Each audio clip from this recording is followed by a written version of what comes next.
Yeah, so I'm talking about SaaS. As an agency, I mean, for me, agency life was a bit of a mess. And there are a few things that kind of scarred me from my time building websites and all of that kind of thing. First one was like clients without boundaries that would email at strange times and with weird requests. And this one scarred me so much that I am in the middle of building my wedding website right now. I'm getting married in March next year. Well, I've finished it now. We've sent it out, so that's done. But I had an email 3 weeks ago from my fiance that said, website changes. I didn't open it for like 4 days because I was like, nah, I'm not doing this. Getting content was another big one that was always scarring for me, hence why we built Contents Now. But the last one is obviously the big one that everyone talks about is the feast or famine cycle, and that's why we're here to talk about recurring revenue. And this is an actual picture of me, not really, but this is what agency life felt for me. I just Googled like drunk guy, and that was one of the ones that came up. I was like, perfect. But look, it's possible to turn this all around, right? To turn with recurring revenue, because look, this is where I am now. It's not entirely realistic. Those shoes are photoshopped. That's all. But we're here to talk about recurring revenue. That's why we're all here. And you're going to learn so many great ideas over the course of this. I thought I'd just throw one more in the mix just to make sure your to-do list is way too big and then you look at it, get overwhelmed and don't do anything. Seriously though, like just prioritize a couple of things because it's so common to go home from these things and not do anything. What's good about what I'm going to talk about here with SaaS is that this isn't like something that you have to go home and do. This is almost like trying to convince you that it is something you can already do, and with the right, like you'll be in the position to build something, I feel, after listening to this. It's just something that can sit there in the back of your mind until the time comes, because I don't think you can force SaaS. You know, just go, oh yeah, I'm just going to go and make a SaaS tomorrow. And you'll see why in a minute. But why SaaS? I mean, I freaking love this business model more than anything. It's really high margin if you do it right. Obviously, when you're doing marketing and stuff, it comes down. But it's an easy side hustle, as you'll see a couple of the ones that I've done in the past. We did these while we were building websites. These weren't like all in on one thing. These are easy side hustles that we had in addition to our agency that smoothed out that revenue, so we didn't have that feast or famine cycle. And you're just getting paid to problem solve. That's why I love it. You're literally just solving problems by like creating something. And like to me, that's fun. As an agency owner, I feel like problem solving has to be fun to you, given how many problems clients have. If you don't enjoy problem solving, you're probably in the wrong industry. There are downsides though. I mean, Contents Now is $30 a month. That's a lot of clients you have to get to make a $10,000 website job. But the thing is, so it takes a while to get this flywheel going, this recurring revenue flywheel, but when it is going, it's going, and it's awesome. Yeah. So our first product is a great example of what not to do. But I'll get to the positives. I'm kind of reluctant to talk about this because it's in a bit of a dodgy space now. Everyone used to do article spinning.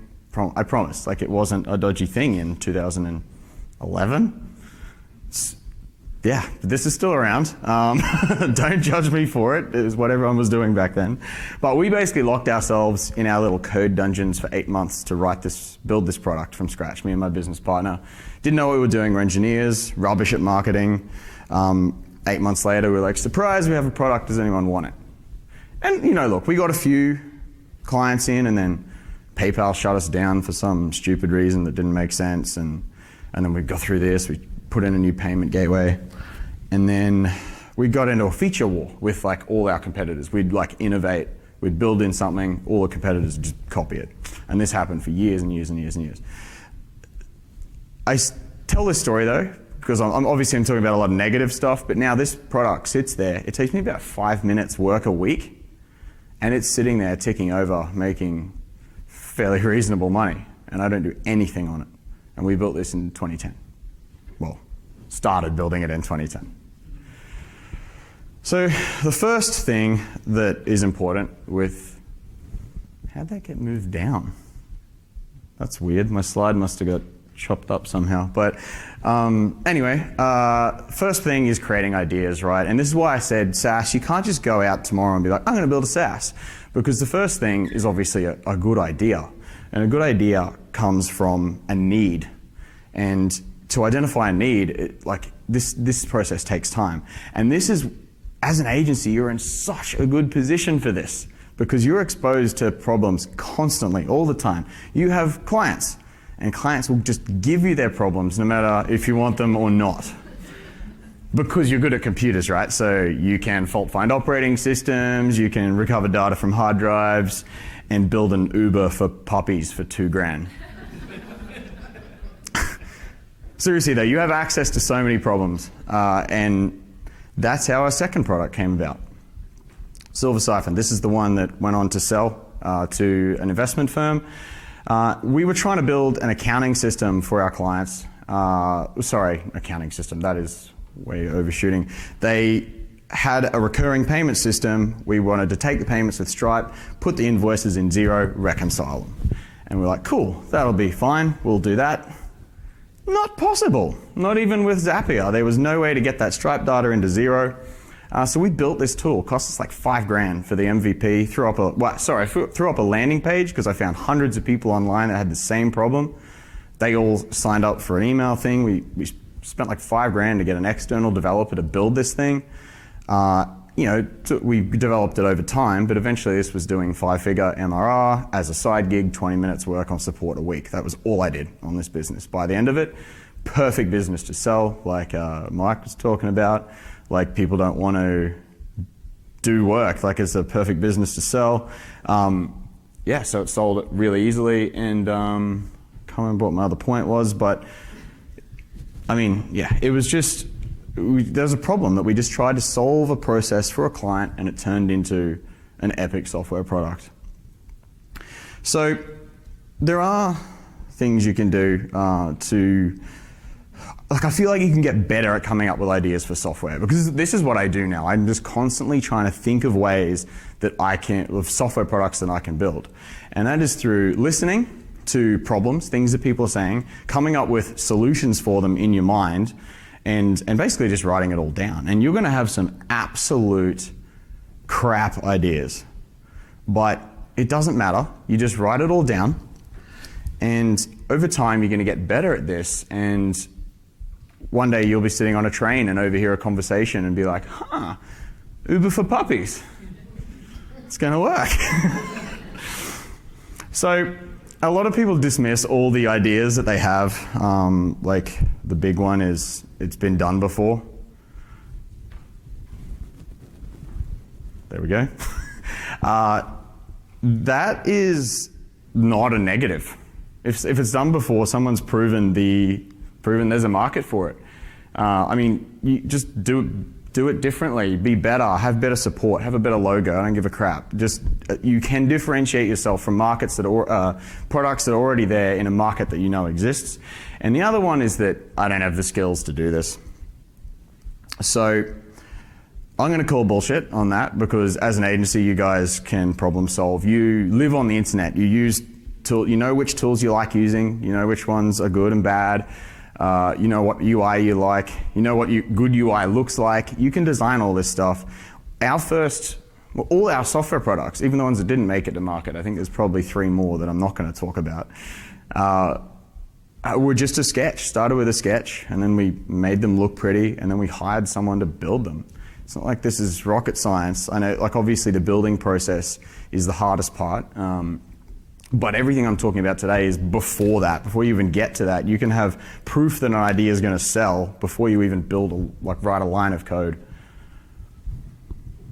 That said, I think there are some skills you can practice to be ready for when this time comes. And it's all around processes, workflow, and automation. And these are just important business skills in general, I feel. The benefit of working on all of this stuff is your business is going to be more efficient. If you're creating processes for your team, if you're automating things with Zapier, and well, some of the tools I'm even going to talk about. If you play around with these things and build processes for yourself, maybe you offer it as a service to clients, you get good at this stuff, you're in the position to build a software product when that idea strikes. What was I going to say? But yeah, like it's this is just something you're going to learn with time, and like if you can do like this, if this then that kind of thing, if you're a programmer, you're already there. But if you can model these kind of processes, I don't know if any of you guys use ActiveCampaign. I mean, MailerLite, all of these automation tools, they're the same thing. It's creating a process. Like if this happens, then do this, then whatever. That's the same kind of thing that it's building software is. Like you're just creating a process. Like someone clicks this button, they do this. It's just a screen and it looks pretty. So the same skills you have now, that's the point I'm trying to make, is what you can use to create a SaaS product. It's pretty amazing what you can achieve with just ability to problem solve. And to illustrate my point, I've got a story about this crack team of engineers. No, that's a share house when I was about 21. And yeah, typical share house, no one gives a crap about anything. We didn't own much furniture. It's just, there's not much around. And we had this party, we're having a big party, and about 2 hours out, we realized the grass was about this high, and we didn't own a mower. And that's where the party was going to be, in the backyard. We didn't know what we were going to do. And we're looking under the house. The previous owners had left all this crap, just like tables and old furniture, broken stuff under the house. And we found a tabletop, and we literally put it on the grass. Actually, we had a mint infestation as well. I don't know why. Half the yard was mint. And we proceeded to squash the entire backyard with this piece of table. And, it worked. The party went on, we had a great time, and the house only smelled like mint for a week. Point is, it's really amazing what you can achieve with just like a couple of tools and a problem-solving ability. And I mentioned Zapier and Airtable before. I know people that have built an MVP for their SaaS products with just Zapier and like Forms and Airtable. They've literally created an MVP with these like hacked together things and got people using it. So you only need a couple of things and an ability to problem solve, which you all have to build a SaaS. So the next part, once you've got all these ideas, I said we're writing down all these things as we go. Some of them are crap, some of them are Uber for puppies, some of them are like something that someone might pay for. So it's time to evaluate these ideas. And so the way I've done this in the past with my business partner is literally get an Airbnb and we just go away for a weekend. And we just go through this massive list of all the things. We flesh out all the ideas just to sort of get a bit more of an idea so we can properly evaluate it. Like what kind of problems it's solving, who's the market, who can we reach, how hard will it be to reach them. And we literally chuck them all in this table. I thought that would be bigger, to be honest. But if you are interested in this, just shoot me an email and I'll send it to you. Literally just a spreadsheet with a bunch of criteria that we came up with over the course of doing this a bunch of different times. This wasn't some magic thing that I pulled off. These are literally just things like, how tech savvy is the market? Because we worked out that, with Content Snare, the clients of the agencies, so like agencies are collecting content with our software, but they're collecting it from people who are extremely non-tech savvy. That was something we didn't think about. It takes a lot more work for UI design when someone doesn't know a bloody thing about computers, really. So like that became like a negative for us. So it's like if the market is like tech savvy, it's like sweet. It's like a little extra positive. So we've got a weighting and like some criteria, and we literally just put numbers in everything and look at which ideas we think are best. And the stage after this is like, by the way, that I could have given a whole talk just on this. That's why I figure if you are really interested in this, let me know and I'll like do a blog post or a video or something. Because this could be a whole day just on this, I reckon. But the next part's even worse. This is when we're actually trying to find out if other people will pay for it. Like we thought it was cool with the validation step. do other people think it's cool? Number one, and will they pay for it? Mike was also talking about, people pay, like they vote with their wallet kind of thing, and this is where that comes in. And I could do a 2-day workshop on this, but a lot of people have done information on this. Just literally Google like software validation or idea validation, and there are tons and tons and tons of things on this. I don't know why that's blank. This is definitely screwed with my slides a bit. But my public speaking teacher told me that to make myself sound more legit, I need a framework with like my own special name. Like, don't just say, here's 7 steps. Give it an actual name. So I've called it the Esau Samaj. That's my name backwards. Not working. Oh, my slides are broken. Okay, it's the Esau Samaj 7-step system for software selection superpowers. That's what it's supposed to say there. And then it said sausage at the end because I like the letter S and I thought it was silly. So it looks like the steps are going to work. I can see those. They're in black on white. Cool.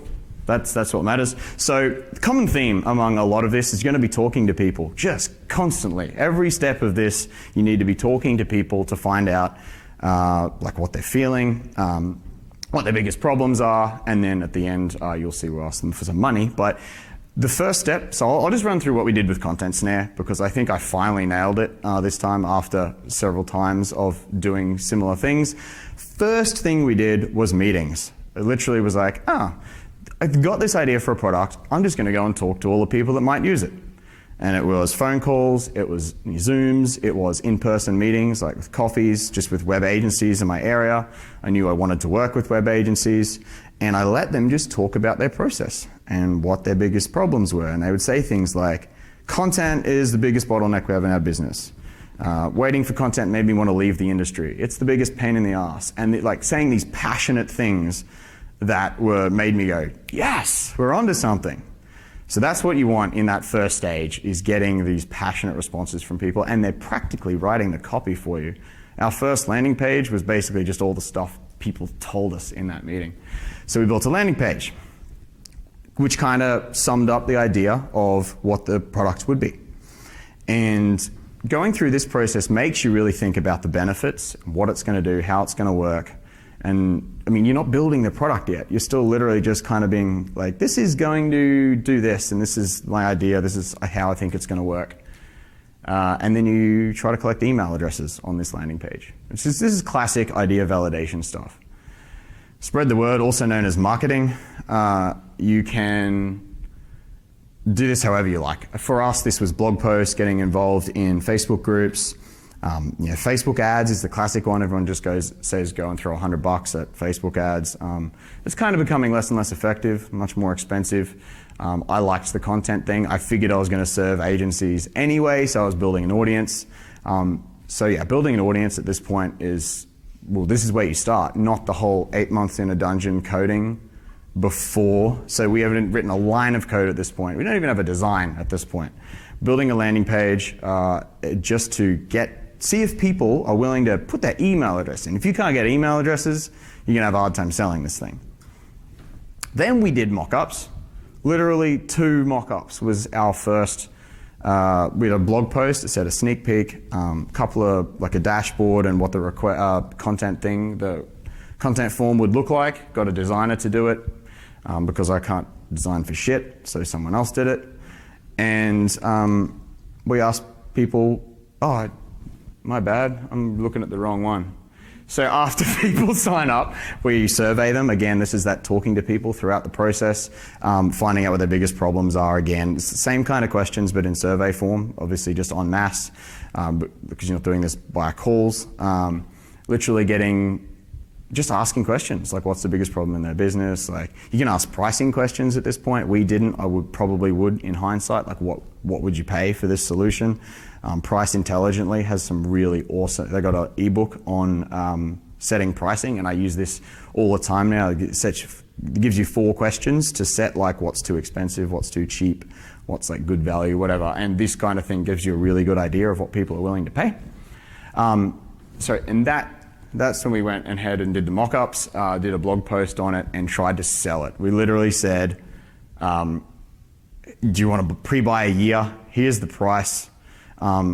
If you don't like it when we launch it, we'll give you your money back. You know, you've got to do a guarantee at that point because the product doesn't exist. So you got to give them a little bit of confidence. I literally just did this exact same thing with a Zapier course. I'm creating a Zapier course at the moment, and everyone said they would pay for it, and I didn't believe them. So I did I did exactly this, and a whole bunch of people bought it, and it was like blew me away. So now I know I have to build it, and it's exactly the same thing with Content Snare. Yeah, and with this common theme of asking people for feedback, I always try to get people to be honest. Like, literally say, please be brutal with me. If you ask your friends and family for feedback, they're going to be like, great idea, which is actually like the worst thing for you, because then you're going to go and make something that nobody wants. And it's also why you have to ask for money, because even like people will be honest and be like, yeah, I'll definitely pay for that, but then they won't pay for that. So sell it as the final step, and only then do you make a decision on whether you're going to continue with this product or not, and only then do you hire a coder. Everything that I've talked about so far, you already have the skills to do. Because a lot of people are like, I don't have the ability to build a SaaS product. Bullshit.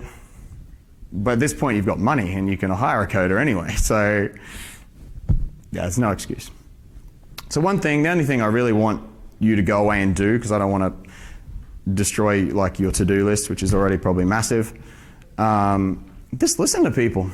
Try to dream up solutions to the stuff that people are complaining about. If they're saying something's too hard, they hate doing it, takes them too long, listen to these things and try and come up with solutions and put them all in a list, and then maybe one day go through and evaluate them and see if you can come up with a SaaS product, because honestly, it's an awesome recurring revenue stream. Done it 3 times now, and I can't see myself doing much else because I love it.